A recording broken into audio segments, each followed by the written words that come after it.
It's time to eat. What are you hungry for? Sit down and get ready to consume an abundance of fantasy football knowledge from Ross Tucker and Joe Dolan. Feed me now. I'm starving. On the Fantasy Feast Eating Podcast.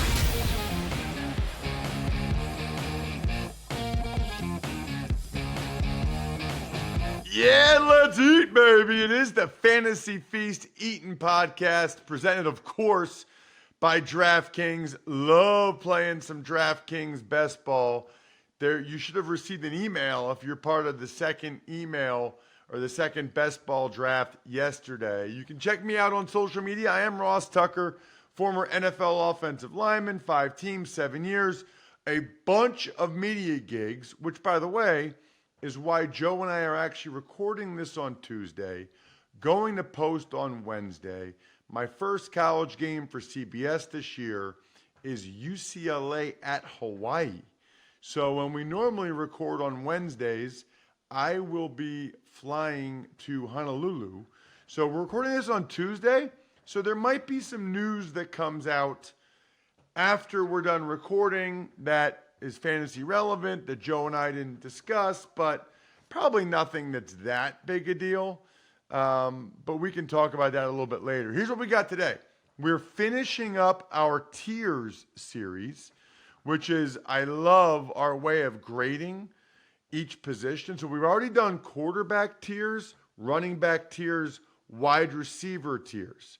Can't recommend enough going back and listening to those episodes so that you know what Joe thinks before your draft. And by Joe, I'm talking about the great Joe Dolan at FG_Dolan, the absolute legend from fantasypoints.com, where you can still use the code 24feast to get 5% off. The good news is that Joe is the man.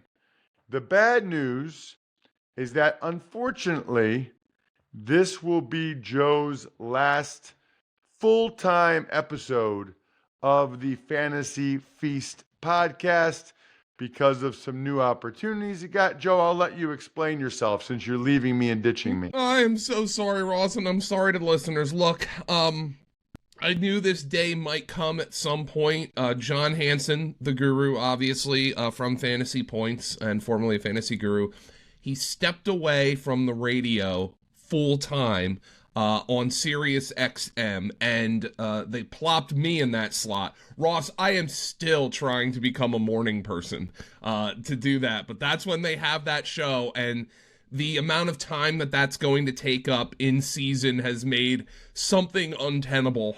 And unfortunately, it was the right time to open up an opportunity for somebody else to co-host the Fantasy Feast. But don't worry, I will still be around. Evan Silva continues to make guest spots on the program. I believe I will be continuing to do that as well. Ross, thank you so much for the opportunity, for offering for gassing me up in front of your thousands of listeners. I really appreciate the opportunity. I will still be around, but yeah, this is a sad day here as we head into the 2024 NFL season.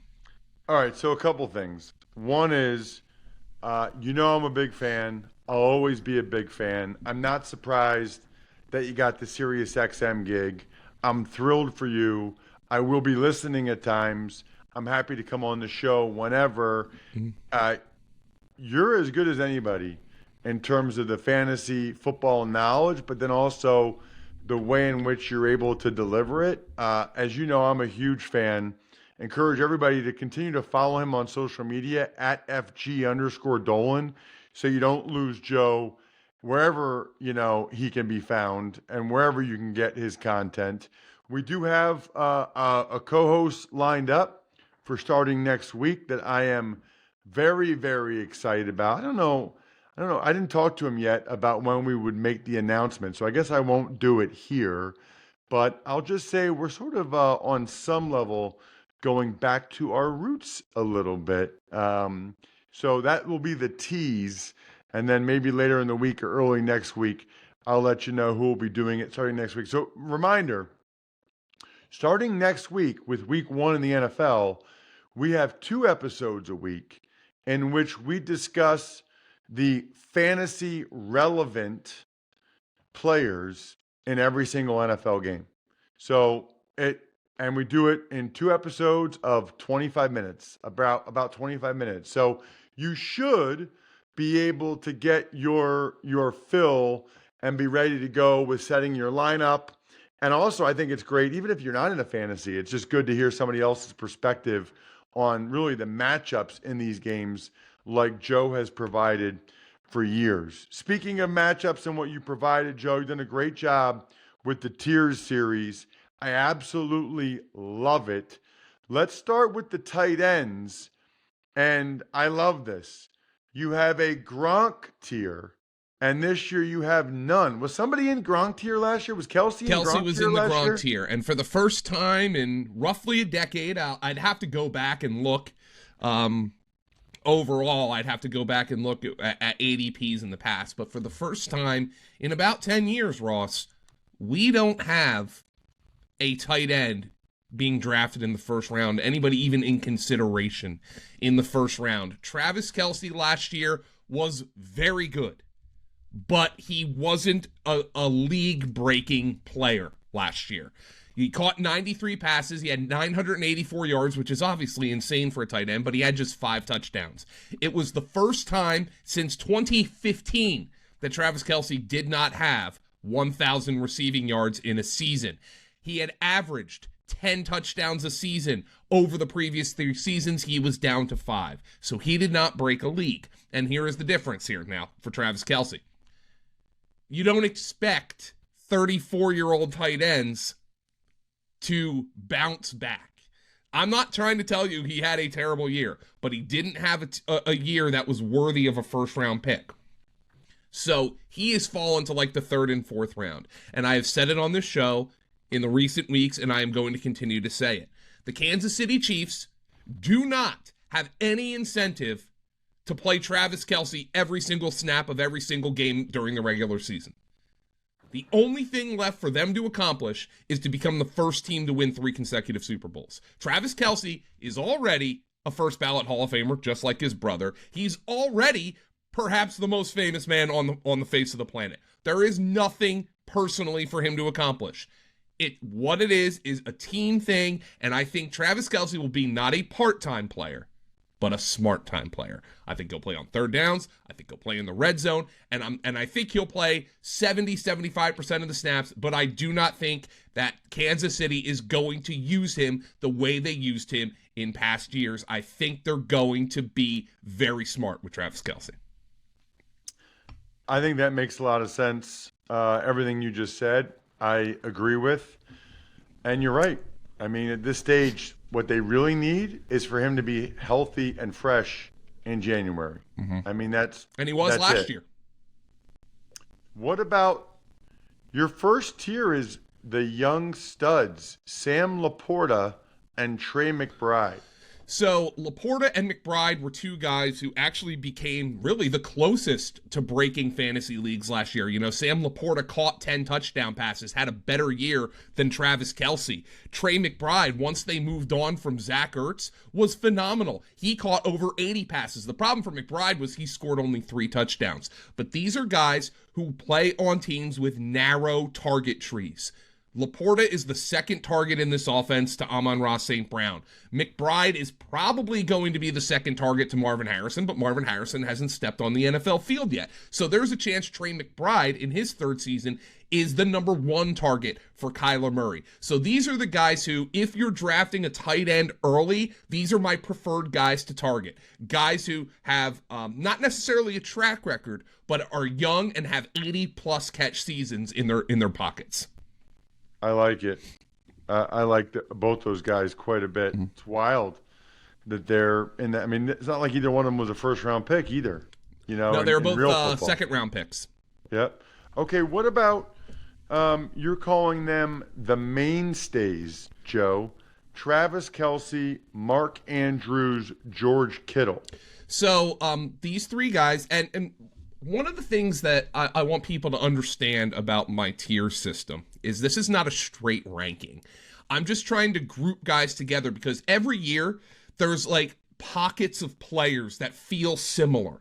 And it feels like you could poke the same holes in them. But you might like one more than another, and you might like this guy more than a guy in a different tier. But I'm grouping these guys together based on how their careers have gone, the fact that they're getting drafted semi-close to each other, and that you can make the same arguments for one as you can for another.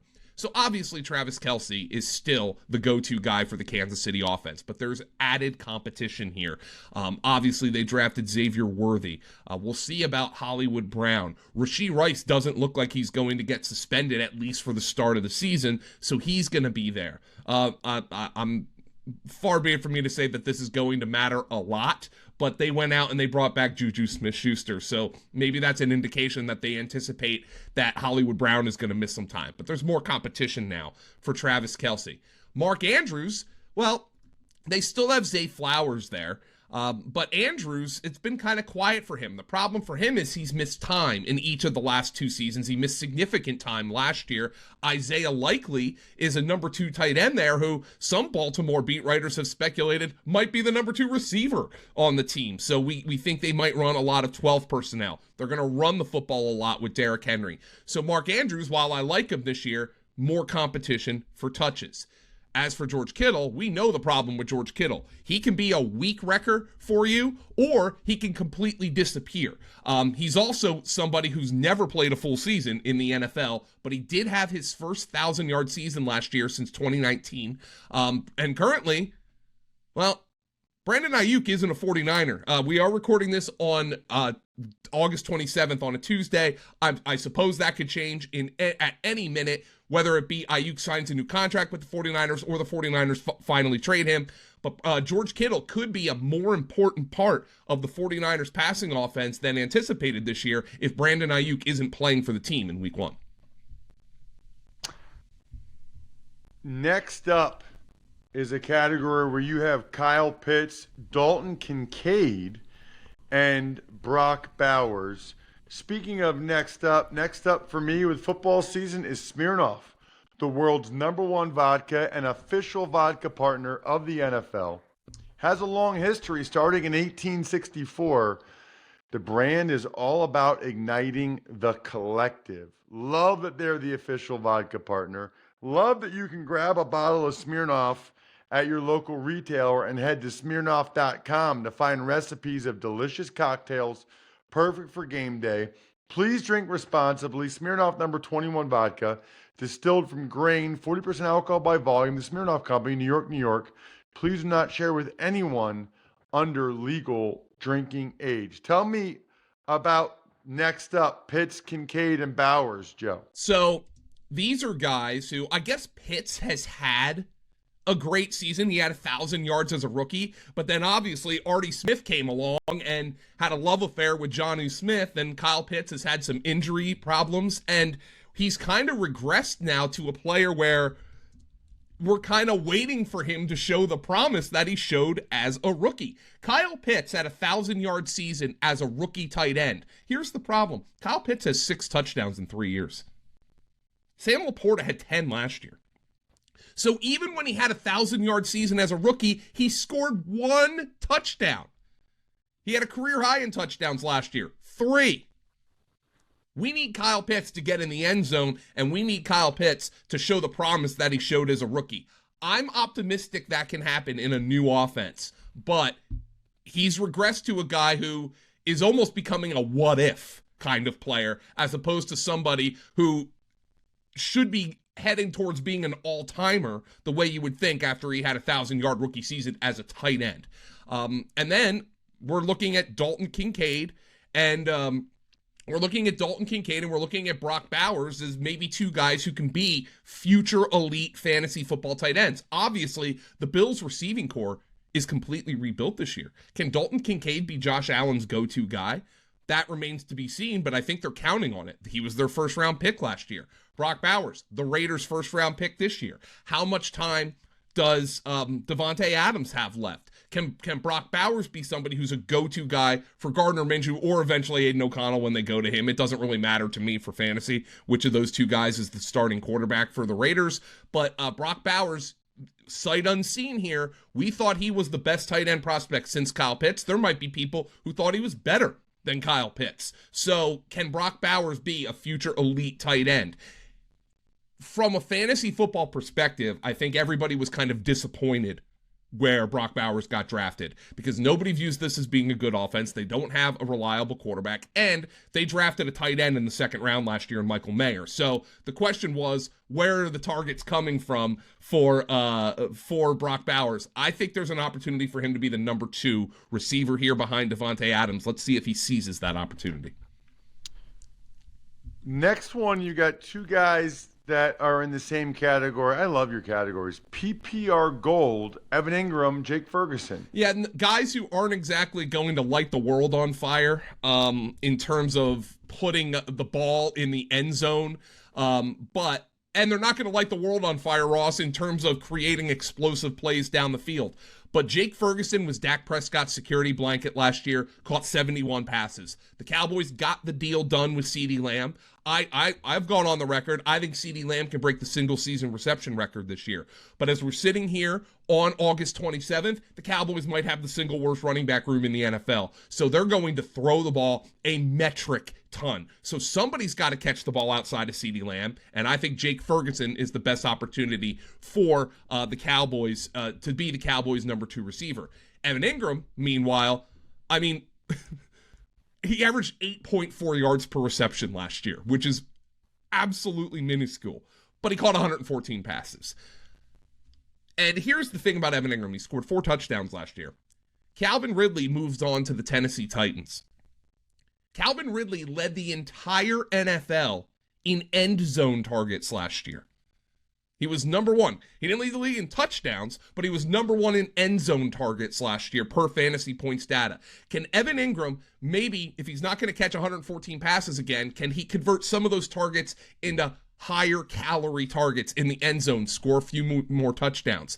These 2 guys, Ross, are, I think, might be my 2 most drafted starting tight ends for fantasy football because they're not too expensive, but when I'm drafting a tight end and I don't think I have a game changer, and really the list of game changers could be 2 deep, could be 5 deep, depending on your definition of the position. If I don't have a game changer, I want a guy who I know is going to be involved in the offense every week on a per target basis. These 2 guys, I firmly believe, are going to be high target guys, even if those targets aren't going to be as exciting or as fruitful as a target for somebody like a Sam Laporta will be. Joe, why is David Njoku in his own category? Why is he the finally category? Well, because David Njoku was probably perpetually part of the next up category, and he'd always teased with his potential, but whether it be an injury, whether it be just poor play, whether it be getting ignored by his coaching staff or his quarterback, he had never really come through. But finally, in 2023, in his 7th season in the league, in his age 27 season, either he realized how talented he was, or his quarterback realized how talented he was, and he had a breakout year with 81 catches for 882 yards and 6 touchdowns. Now, here's the thing about David Njoku, though. His biggest games came at the end of the year with Joe Flacco throwing the football. And now Jerry Jeudy's there, and Amari Cooper's happy because he got his renegotiated contract. Is Deshaun Watson going to continue viewing David Njoku as a go-to player? And there's some skepticism about that in the fantasy markets, with David Njoku carrying an ADP around tight end 10, 11, and 12. There's some skepticism that he's going to get the target volume from Deshaun Watson that he got from Joe Flacco. But David Njoku finally, all that talent that he's had bottled up for so, I guess you could look at Evan Ingram kind of similarly to this too. But David Njoku was creating more explosive plays with Joe Flacco than Evan Ingram was with Trevor Lawrence. So Njoku's back to, he had a great year, but he's back to being in a weird place because Joe Flacco isn't there to throw the football anymore. The boring vets category is made up of Dallas Goedert, Dalton Schultz, Tyler Conklin, Hunter Henry. These are guys who I think are not fantasy starters, but for some people in your league, they're going to have to be because of the dearth of options at tight end. Dallas Goedert is by far the number 3 target, meaning by far he's behind A.J. Brown and Devontae Smith, and you can even argue he's behind Saquon Barkley as a target for Jalen Hurts, and the Eagles got Jahan Dotson now to give them a viable number 3 receiver. Goddard misses time all the time as well. Dalton Schultz, similarly. The Texans have maybe the best trio of receivers in the NFL. He's buried on the target chain. Tyler Conklin, I actually really like Tyler Conklin this year, but he's been in the league for a while and has never been a difference maker for fantasy. Hunter Henry might be the Patriots' leading receiver, but I mean, what does that mean? You know, is Drake May going to be the quarterback, or is Jacoby Brissett going to be the quarterback for the New England Patriots? So bad offensive line. I'm not really sure the Patriots are going to be scoring a whole lot of points this season. So as I've been doing throughout the tiers, Joe, for DraftKings, I pick a star and a value pick presented by DraftKings each week. The crown is yours. The star I like is Trey McBride. You named him a young stud. I loved the way that Trey McBride played in college, not just receiving, but getting after people as a blocker, rugged run after catch. I think Marvin Harrison Jr. helps open things up for him. I think McBride has a monster year from Kyler Murray. And then my value pick is going to be Dallas Goedert. I think he's a little bit under the radar. I think he's a little bit forgotten what he's capable of doing. And you look at Kellen Moore offense, it felt like Dalton Schultz always caught 1 million passes when Kellen Moore was the OC in Dallas there. So I'm going to take Dallas Goedert as my value pick. You know what else is great value? Labatt Blue Light. That's why I love drinking it. Best light beer, best value, living life to the power of we. Best watch party next Thursday night in Buffalo before I call the home opener. Watching the Ravens and the Chiefs should be epic. Always enjoy responsibly. Beer, Labatt USA, Buffalo, New York. All right, the wild card, Joe, is Taysom Hill. He refuses to go away. And here is the reason he's a wild card. On some home fantasy sites, he has dual eligibility as a quarterback and a tight end. He can be a difference-making tight end. I'm just going to flat out say it. And, you know, Yahoo actually made a controversial move this past week when they granted Taysom Hill dual eligibility after a large number of drafts have already taken place. And I mean, this is a guy who some people might be drafting as a start-worthy tight end. There were multiple beat writers for the New Orleans Saints who will cover this team every day who think not only is Taysom not going away in the Kubiak offense, but Taysom's role might be increasing in the Kubiak offense. There were people who think, remember, Dennis Allen spent a large part of his training camp just absolutely trashing Kendre Miller. Oh, yeah, we think he's talented. We think. We don't really know. He's not here. He's not practicing. So they're very clearly frustrated with him. There are Saint beat writers who think Taysom Hill is going to be second on this team in rushing and potentially lead the team in rushing touchdowns. And yeah, that's not how we typically talk about a tight end, but that's where they have determined that Taysom Hill's eligibility is. And with so few fantasy tight ends, I mean, he scored at a level that would have been like the tight end 13 last year. Our guy Chris Wecht, who's heading up our projections at Fantasy Points this year, he's in our projections channel, and he's like, guys, I am trying to be conservative with Taysom Hill, and he's coming out as the tight end 10. So the rushing potential, the potential for him to throw the occasional pass, catch the occasional pass at a position where there's not a whole lot of difference-making options makes Taysom Hill an extremely appealing pick in the double-digit rounds in fantasy football if he has tight end eligibility. Love it. Also love the information, by the way, from sportsinjurycentral.com in terms of value picks and players to stay away from. They love a bunch of guys that are on their second year, Joe, coming back from an injury. Guys like Jonathan Taylor, Burrow, Kyler Murray, are among those guys. Players they want to avoid, Justin Jefferson, Anthony Richardson, Nick Chubb, Jonathan Brooks, TJ Hawkinson, Gabe Davis, Roman Wilson. SportsInjuryCentral.com. You guys that listen to the Even Money podcast know we use their information quite a bit. Thought we'd give some of it to you here on the Fantasy Feast as well. Joe, you've been amazing. You will be back. I'm stuffed. We're done. Thanks for tuning in to Fantasy Feast. Make sure to also check out the Ross Tucker Football Podcast, Even Money, and College Draft, all on the DraftKings Network, YouTube, or subscribe to the podcast on your favorite platform.